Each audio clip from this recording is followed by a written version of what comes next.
Hello, everyone. My name is Ana Viota Bonico, as I was just introduced. I'm a senior at the International School of Bucharest, and I'm honored to be here today. But before I begin my speech, I'd like to say I was just announced of something a bit surprising and honestly a bit alarming by the organizing team here at TEDx ICHB.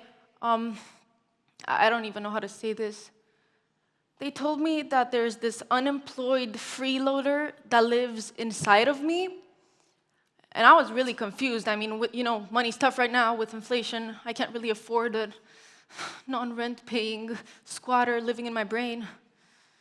But they expect us to believe that there's this mysterious leader that lives within us. Someone who is confident, someone who is driven, someone who wants to create change, who's innovative, who's creative and passionate, and has communication skills. This completely different entity. Now, the only other time I've seen this phenomenon is in people who have multiple personality disorder. But for the sake of argument, let's say that there is a leader that lives within us. Maybe that leader is scared, okay? Maybe that leader is waiting for the right moment to come out and say something. Maybe that leader wants to make a change. They want to empower other people, but they fear. They fear to be unconventional, or they fear to say something that might be controversial. So they lay dormant. But that's why we're here today, to awaken the leader within, right? So let's talk about leaders. What's the first thing that comes to mind when I say the word leader? For me, it would be a big figure. Someone, maybe, I don't know, a head of state, a trailblazer, a personality that's so grand they can lead a nation.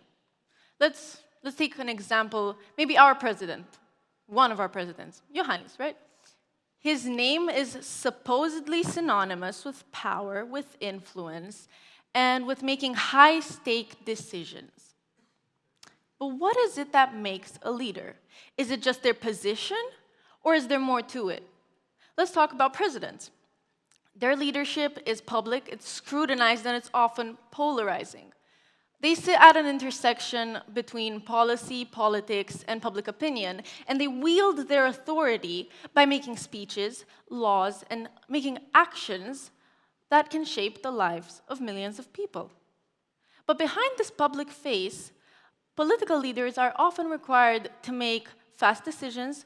They need to know how to mitigate conflicting opinions, and most of all, they need to know how to not abuse this insane amount of power that they have. So that allows us to question, do they lead to inspire, or do they lead because they have the legal authority to impose their will? The answer is usually a bit of both, to be honest. But they're never out of the eye of public scrutiny. So that allows us to learn more and ask more questions. Are they holding up to the promises that they made? Are they truly serving our country? Are they truly leading our people? Or do they simply reign? Think about the type of leader that you want to be. In the meantime, I'll give you another example.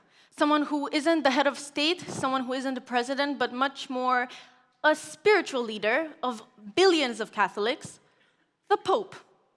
Now, the Pope's leadership, it's not political, at least not in the same way. The Pope's leadership stems from faith, it stems from tradition, and from moral authority.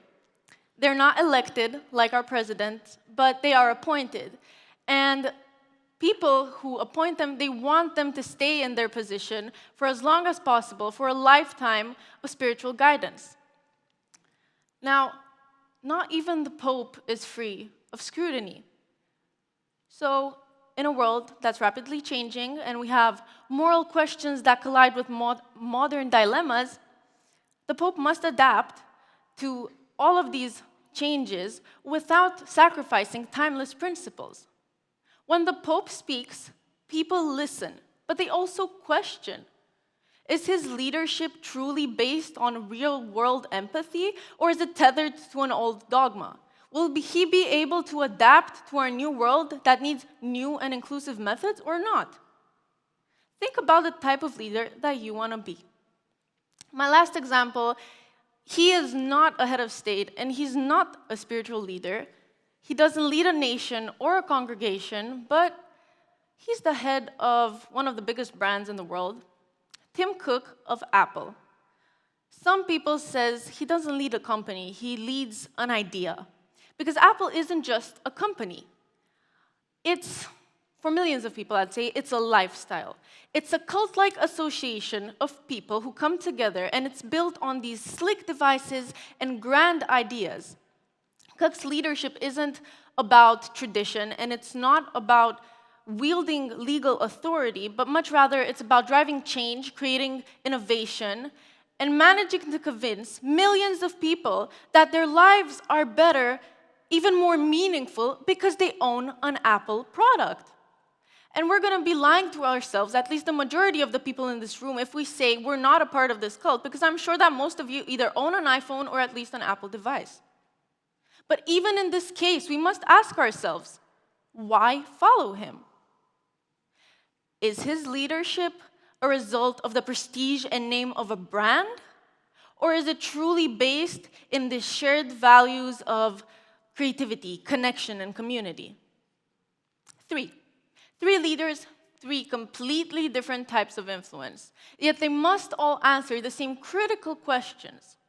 Why would we follow you? Why would we give you our unyielding trust, loyalty, and faith? I think the greatest leaders are the people who can answer these questions honestly. They're the people who can realize that true leadership, it doesn't really rely on a title, on power, on symbols, but much rather is the people who can create this vision, who can express it to their audience authentically, and have the courage necessary to stand up in the moments when it's most required. However different they may be, however, they do share one common characteristic. And all leaders, not only these three, have this characteristic. It's the fact that they weren't born leaders. They were born babies. Now, whether we're talking about Tim Cook 64 years ago or the Pope who was born 1,000,000 years ago, they were both born babies. And we're all human, believe me. Babies do not get in competitive leadership competitions. They just don't do that. They say goo goo gaga and they move on.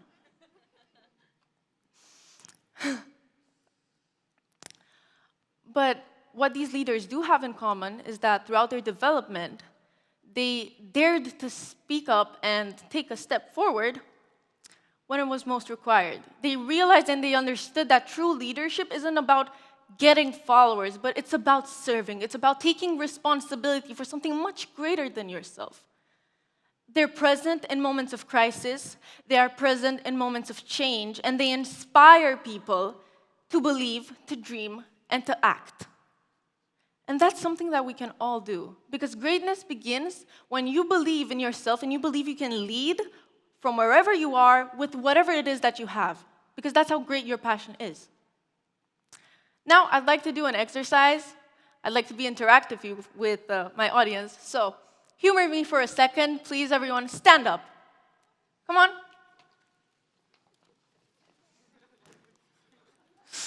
Ooh, the lights are on. I can see all of you.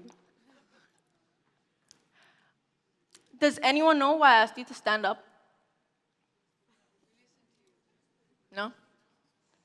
I also don't know why I asked you to stand up. But you did it anyway. Why? You can sit back down, thank you, and I'll explain. You see, the shared experience that we just had, that's what a true leader does.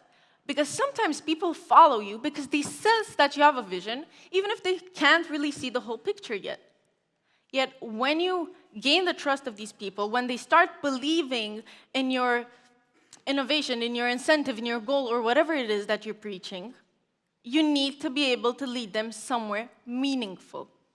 And I promise I'm going to lead you somewhere meaningful by the time I end my speech. Now we're going to go into mindset. Being a leader isn't about getting people to stand up, but much rather about creating a vision, creating a direction, and getting people to believe in what you believe so that they can follow you. But before all of that, you need to be able to answer some really big questions. Questions like, who am I? What do I really want? Am I happy? Will I be happy?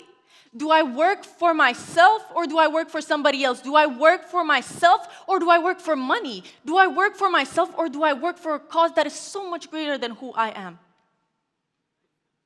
Take a second and answer these questions in your mind, or you can stand up and yell them out however you want. Not so long ago, I was forced to face these questions that honestly terrified me, because I'm a 16-year-old standing in front of you on this stage, and I can't see anything because their lights are so bright, so I don't know if you're enjoying yourselves or not, but I was forced to face these questions. I had to lead a team, and we organized one of the biggest Model United Nations conferences in Romania at the Palace of the Parliament, and it had over 250 delegates. And while the event itself was amazing, we had 6 months prior to that where we were full of mistakes. And we fought and we yelled at each other and we told each other that we're quitting, and we lost money and we got demotivated, and it was hard. And as a leader, I had to watch my people fight amongst themselves, and I told myself something needs to change. I need to do something because they obviously need me. What do I do? So I learned to be patient. I learned how to listen. I learned how to be human and be full of empathy. And you'd be surprised how many people opened up to me and they said, I'm not okay. I'm struggling. I'm overwhelmed. I don't know what to do. I need help. So I listened, and our entire dynamic changed. From a group of people who were completely unprepared to organize this event, we turned into a powerhouse. And we gave high school students the opportunity to learn about diplomacy in a way that they have never seen before, at least not in Romania. And through this experience, I realized something or someone has awakened in me, the leader within. Now, as we come to a close, I'd like to take a more serious tone, because there's some harsh realities that we all need to face. We are blessed to be here today. We are blessed to be in this room. We are blessed to be wearing the clothes that we are wearing. We are blessed to have the phones that we have and the opportunities and the privilege that we have. Because there are millions of people out there who do not.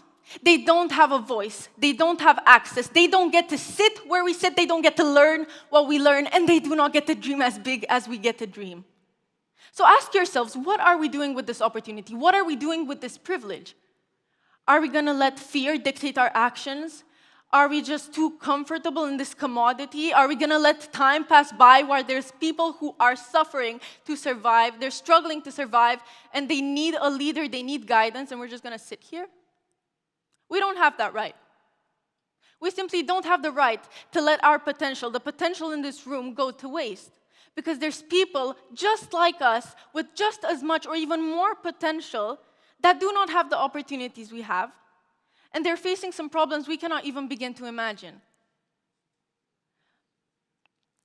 As I said, we were given an opportunity to be in this room today. And I'm emphasizing the word opportunity, because nothing is to be taken for granted. We were given a chance to reinvent ourselves. We were given a chance to stand up and do something great. So we must take it. We must lead. We must rise, and we must stand up and make a change in this world. Because not to lead, and not to act, and not to give back, that's the greatest injustice of them all. I remind you, there is nothing stronger than human desire. There is nothing stronger than human will, and there is nothing in this world that you cannot achieve. So don't let it go to waste. Don't waste a second of it. Don't waste a resource or a moment or an interaction. Be the leader the world needs you to be. Thank you.